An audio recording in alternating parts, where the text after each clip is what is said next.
Hello friends, ఈ వీడియోలో మీకు రాగి సంగటి ఎలా చేయాలో మా అక్క మీకు చూపించుకుంటున్నారు. సో ఆలస్యం చేయకుండా రాగి సంగటి ఎలా చేయాలో చూసేద్దామా?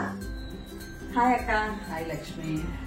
తిరు మా అక్క స్వాతి ఈరోజు బెంగళూరు నుంచి మా ఇంటికి వచ్చింది. సో కర్ణాటక స్పెషల్ అయిన రాగి సంగటి ఎలా చేయాలో అడిగితే నాకు చేసి చూపిస్తోంది.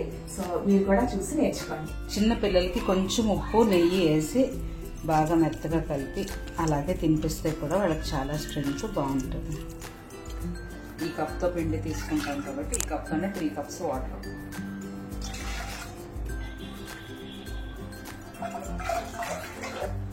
అన్నం వేస్తే అన్నం కానీ బొక్కలు కానీ మిల్లెట్స్ కానీ ఏదైనా వేసుకొని చేస్తే సాఫ్ట్ గా వస్తుంది. ఓకే. సో అందుకని ఒక 2 స్పూన్స్ అన్నం వేసి వాటర్ బాయిల్ చేస్తాం. ఈ పిండి కూడా కప్తో ఒక బౌల్ తీసుకున్నాను. ఇలా నీళ్లు మరుగుతున్నప్పుడు స్టవ్ సిమ్ చేసుకుని మనము మెజరింగ్ కొలుచుకున్న పిండికి అంతా బౌల్లో వేసుకుంటాం. ఒక 15 మినిట్స్ ఈ బాయిల్ ఇది ఇలాగా హాట్ వాటర్ లో ఉడుకుతుంది.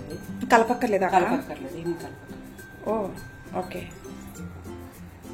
ఇది ఎంతసేపు ఇలా బాయిల్ అవ్వాలక్క? 15 మినిట్స్. 15 మినిట్స్ లో ఒక 5 మినిట్స్ అయిందండి. సో ఇంకా కూడా ఒక పక్కన వాటర్ అలా బాయిల్ అవుతుంది, ఒక పక్కన ఇంకా పిండి డ్రైగానే ఉంది.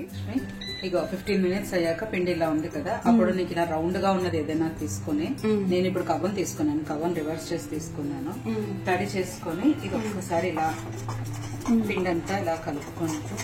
ఓకే.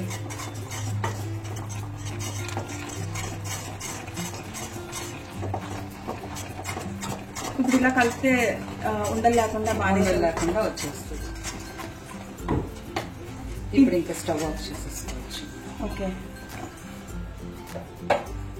అంతే. అయిపోయిందా? అయిపోయింది. దీన్ని మనము ఒక ప్లేట్లో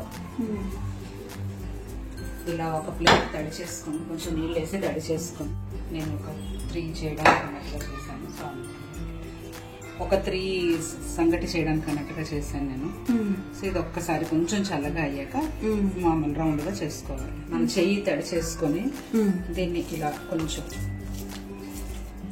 రౌండ్ గా ప్రెస్ చేసుకుంటూ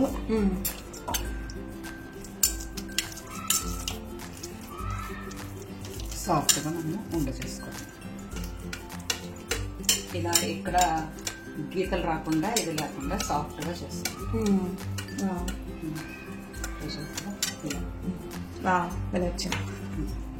చిన్న పిల్లలకి కొంచెం ఉప్పు నెయ్యి వేసి బాగా మెత్తగా కలిపి అలాగే తినిపిస్తే కూడా వాళ్ళకి చాలా స్ట్రెంగ్త్ బాగుంటుంది. నెయ్యి వేసింది మా చిన్నపిల్లకి నేను తినిపిస్తున్నాను. నెయ్యి కమ్మదనం చాలా చాలా బాగుందక్క. ఈ రోజు నేను చిన్నపిల్లలు చేసేసా. మనం పెట్టుకునే మెజర్మెంట్ కి ఇలా 3 వచ్చాయి. సో ఇది ఎలా దేంతో తినచ్చు? కర్ణాటకలో అయితే సాంబార్ తో తింటారు. సాంబారు పప్పు ఏది మనం ఏం చేసుకుంటే దాంతో తినచ్చు. చట్నీతో కూడా తినచ్చు. ఓకే, అంటే మనం ఇది వైట్ రైస్ బదులు కూడా వైట్ రైస్ బదులు ఇది తింటారు. సో ఇది చాలా బలం, చాలా strong. Okay, thank you so much. Thank you.